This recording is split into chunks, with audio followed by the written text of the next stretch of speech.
नमस्कार दोस्तों, मैं कृतिका और आप देख रहे हैं न्यूज़ 47।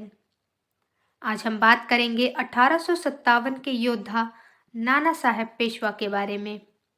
जी हाँ, नाना साहेब, जो बालाजी बाजीराव के नाम से भी जाने जाते थे, वे मराठा साम्राज्य के शासन के थे और साथ ही शिवाजी के सहायक भी थे।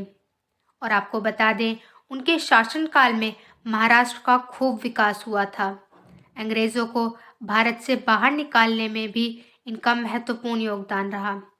तो चलिए नाना साहब का जीवन विस्तार से जानते हैं और बात करते हैं नाना साहब के शुरुआती जीवन के बारे में।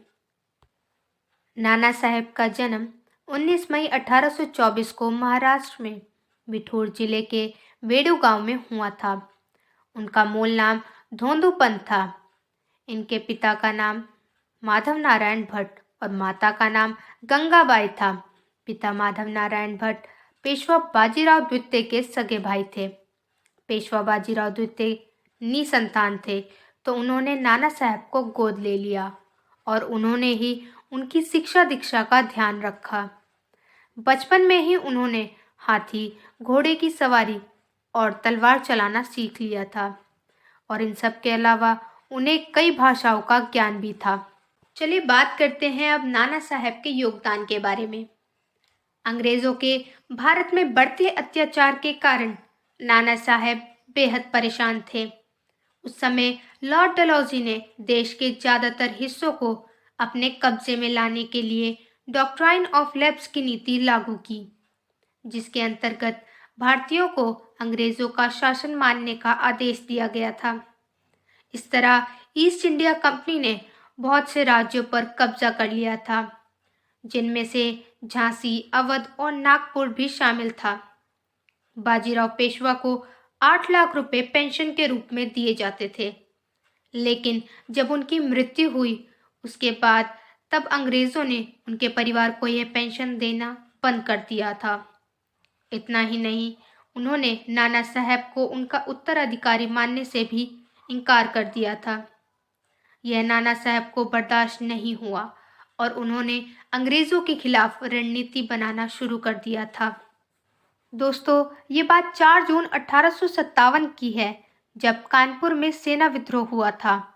कानपुर को अंग्रेज़ों से जीतने के बाद नाना साहब ने खुद को कानपुर का पेशवा घोषित कर दिया था।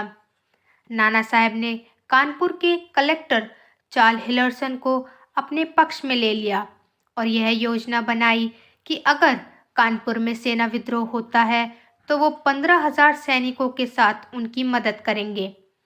लेकिन उसके साथ साथ उन्होंने कानपुर पर भी कब्जा कर लिया। 1857 की क्रांति में कानपुर में अंग्रेज़ों को बंदी बनाकर रखा गया।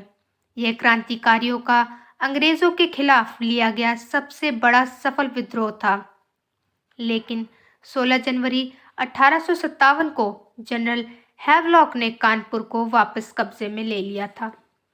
और यदि नाना साहब की मृत्यु की बात की जाए तो अभी तक नाना साहब की मृत्यु का कोई ठोस सबूत नहीं मिल पाया है। एक मत के अनुसार नाना साहब की मृत्यु 81 वर्ष की आयु में 1906 को हुई थी और वहीं दूसरे मत के अनुसार उनकी मृत्यु 102 वर्ष की आयु में गोमती नदी के किनारे हुई थी। तो दोस्तों, साहिब के बारे में ये कहा जा सकता है कि एक पेशवा ऐसा भी था जिसने अंग्रेज़ों से हार कर भी बाजी जीती थी। इतिहास भी अचंभित है कि कैसे उसने 1857 के क्रांति की कहानी अपनी तलवार से लिखी थी। तो दोस्तों, आज की वीडियो में बस इतना ही और ऐसी ऐतिहासिक वीडियो को देखने के लिए जुड़े रहिए न्यूज़ 47 के साथ। धन्यवाद।